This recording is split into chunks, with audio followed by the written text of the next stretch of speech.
Assalamualaikum. My name is Nurisa Mazara. Okay, so have you ever opened TikTok just to relax and somehow ended up in a full-on generation war? You will see videos saying Gen Z is too sensitive, or why do Gen Z look older than millennials?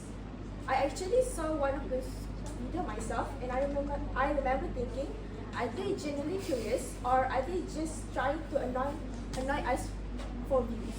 And of course, the comment section was chaos. Millennials and Gen Z were arguing and everyone mad. But that made me wonder, why are we so quick to turn generational differences into insult?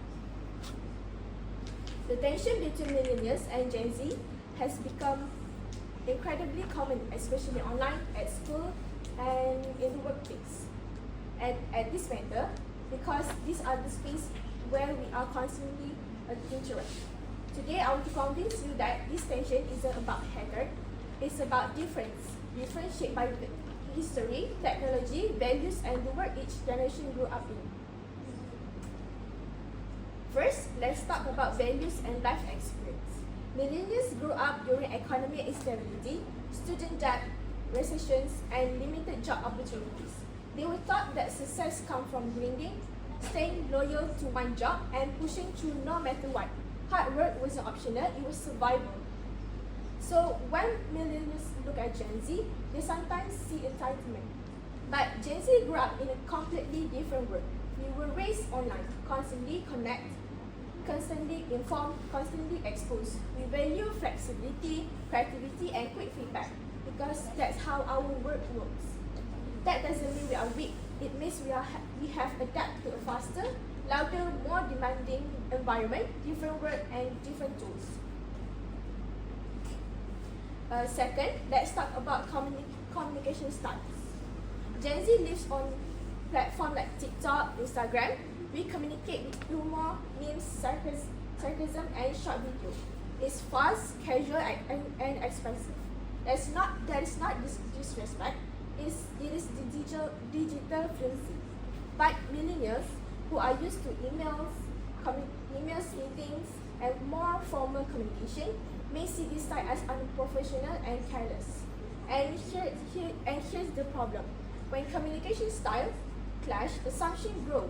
Millennials think Gen Z doesn't take anything serious. Gen Z thinks millennials are rigid and judgmental. Suddenly, it's not just a difference, it's stereotypes. Finally, let's talk about workplace and social expectation. Gen Z talks openly about mental health, burnout, and work-life balance. We quit jobs that drain us. We question toxic work culture, not because we are lazy, but because we watch our parents come home stressed, exhausted, and unhappy. And that stress shapes us too. Some millennials raised with a push-through-it mindset may see this at one job for years equals loyalty. To Gen Z, protecting your mental health equals survival. Same goals, but different approach. So now that you understand the cultural clashes, the digital habits, and the shifting values, it is clear that this conflict isn't about hate. It is misunderstanding. Millennials may feel overshadowed or judged. Gen Z is just trying to redefine success on our own terms. So here's my challenge to you. The next time you feel annoyed by Gen Z, ask yourself, is it really their habits you hate?